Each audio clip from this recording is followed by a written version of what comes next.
let's keep going because I want to get through all of these videos because we have to hit an ad break. Okay. And then we have a bunch of stuff right after. So we've got a video of a small child pulled in a wagon with a horrific sign. Unbelievable. Let's show that. What does the sign say? The sign says first transition related surgery program. So these lunatics have a little child in the parade with a bunch of naked men. Child born of heterosexual procreation, and there's really no other way, by the way.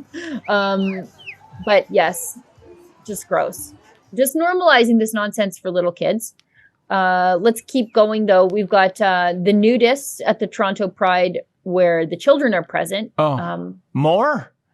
Get the millstones because they're hurting the little ones. My gosh. Thank God for blurring technology.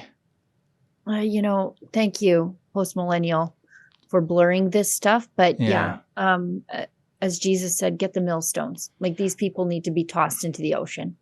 For some reason, Sheila, I skipped breakfast. I came in here with a raging appetite, and I just lost it. Thanks to those last two images. By the way, do we know which hospital did that first trans child surgery? I don't know. I don't know if it was just a stupid sign or what's going on there, but just yuck. Makes me angry. We've got also Toronto mayoral candidate Edward Gong. He's making an appearance at the parade. I want to see the accounting of this guy's campaign, Sheila. He's put 7 figures into his signage alone in Toronto. You can't drive anywhere in Hogtown without seeing endless rows of those gong signs. And I don't think he has any hope in heck of winning. But I know Ezra did a monologue on this international man of mystery. Yeah. I'm not surprised if he is indeed getting funding from the Communist Party of China. But really, what's his deal? What was the cause of this? And why campaign there? And by the way, just on the side, how unfortunate that in the alphabetical order of things, Mr. Gong is candidate number 44. 4 in Asian culture is what 13 is in Western culture. It's a bad luck number, and you compound it with another 4. I mean, I would change my name so I'm number 88. That would be the ultimate good luck number for an Asian candidate. But wow, karma's really something, isn't it, Sheila? I don't believe in karma. But, by the way, so I don't watch TV. I know this is a bit of sidetrack from Pride, but we're still on the topic of Toronto mayoral candidates. So I was watching the Honey and Barry Sherman documentary with Kevin Donovan. I think it's made in conjunction with Kevin Donovan. It's on Crave anyways. But I don't normally watch TV unless I'm like on the treadmill or working out. That's like how I keep myself not binge watching TV or whatever. And Frank D'Angelo, if I recall correctly, he's also running for mayor, is he not? He is indeed. We interviewed him. Yep. Okay, so you and I were talking last week because I know him as like having that horrible late night TV show. And you said to me, Sheila, he was buying the airtime on public access TV. And that's how people were getting his show. And that made perfect sense to me because I'm like, no self-respecting network would put this on and like think that people would buy ad dollars to keep it afloat. Do you know who is paying for that show? Oh, I have an idea. Barry Sherman. Yep. Barry Sherman was funding all of that garbage. That man was a true philanthropist, I guess, because he was supporting Frank D'Angelo's delusions of grandeur. Sheila, I know Frank D'Angelo fairly well. It is a mystery to me, and I'll probably take this mystery to my grave, how Frank D'Angelo, brash, in your face, Italian, entrepreneur, musician, wannabe movie maker, beer league goalie, et cetera, somehow he meets the polar opposite. I can tell you how it happened. Oh, I know how it happened. It was over the Banquet Brewery. where they were. It was before that. It was about juice. So as it turns out, yes. So Frank's dad was in produce and he was a grocer. So that's how Frank was sort of in and around, I guess, fresh fruit. And he wanted to make like fresh juice. And Barry had this factory that was like a juice factory. And that's how they sort of came together.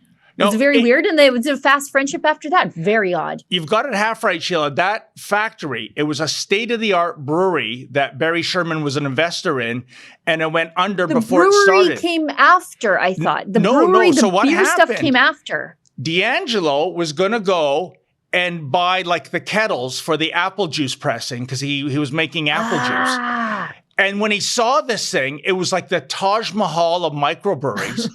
And he and Mr. Sherman had a conversation and said, listen, why don't we take a stab at it? And they launched Steelback Brewery.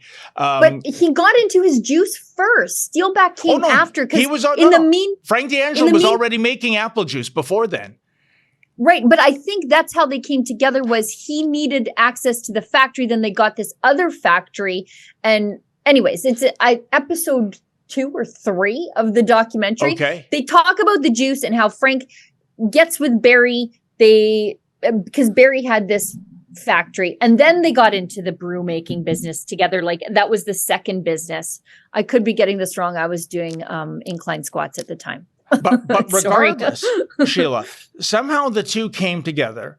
As I gave you Frank's description, Dr. Barry Sherman, shy, retiring, Jewish, billionaire with a B, the head of Apotex.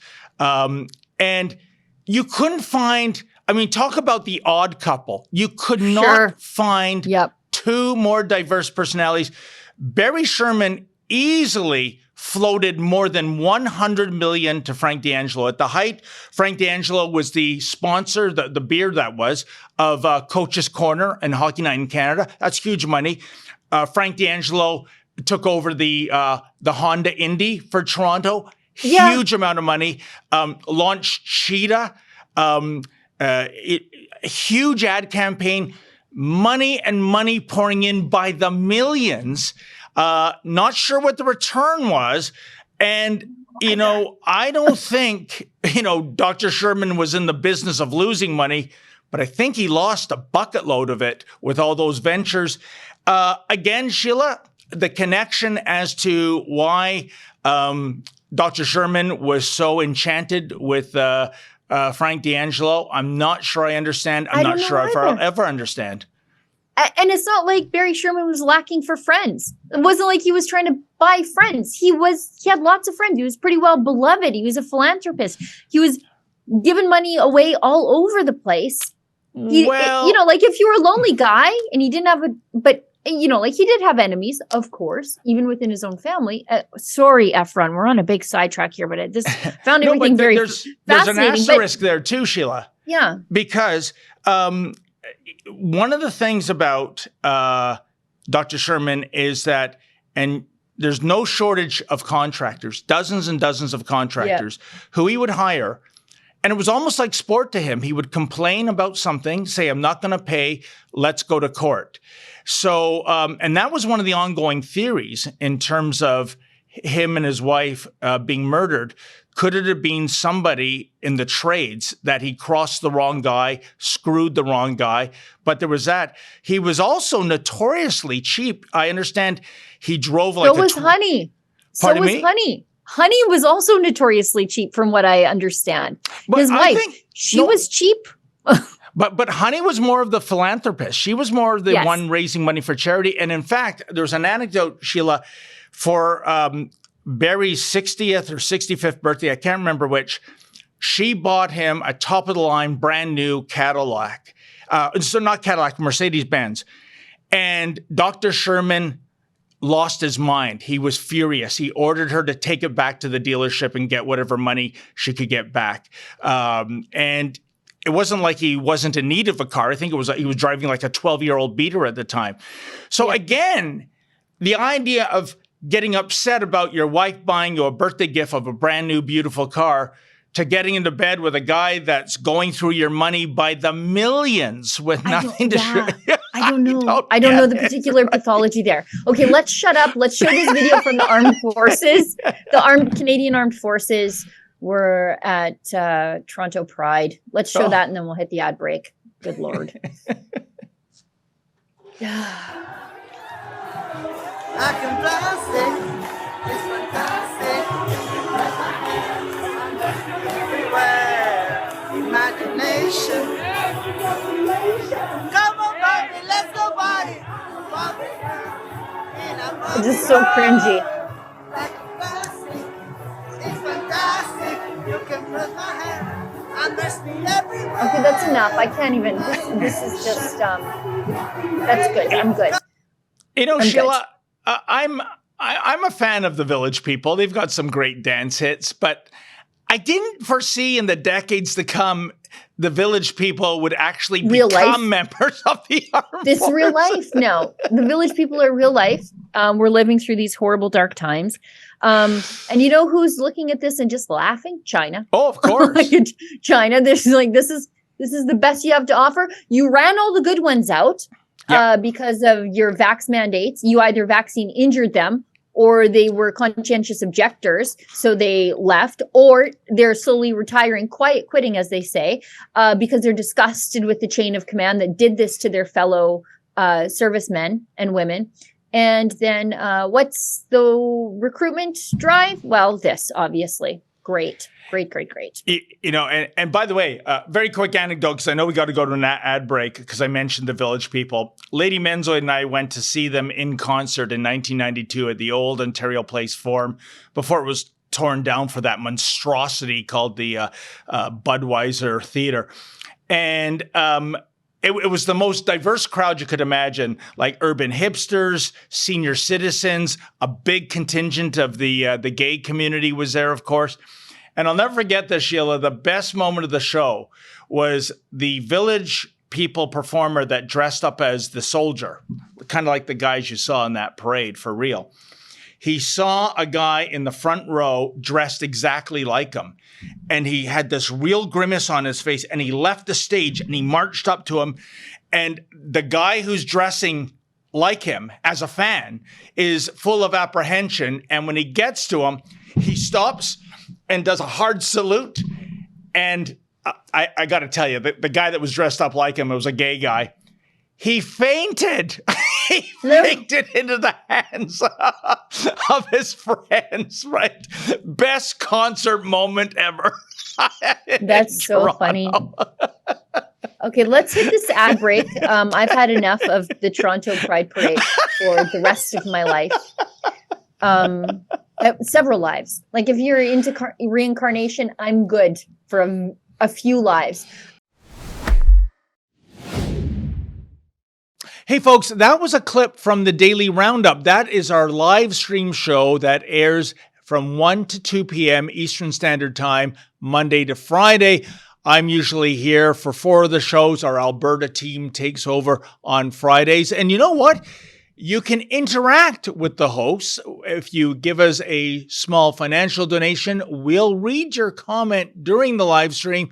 So please go to revelnews.com/livestream and tune in Monday to Friday at 1 p.m. Eastern.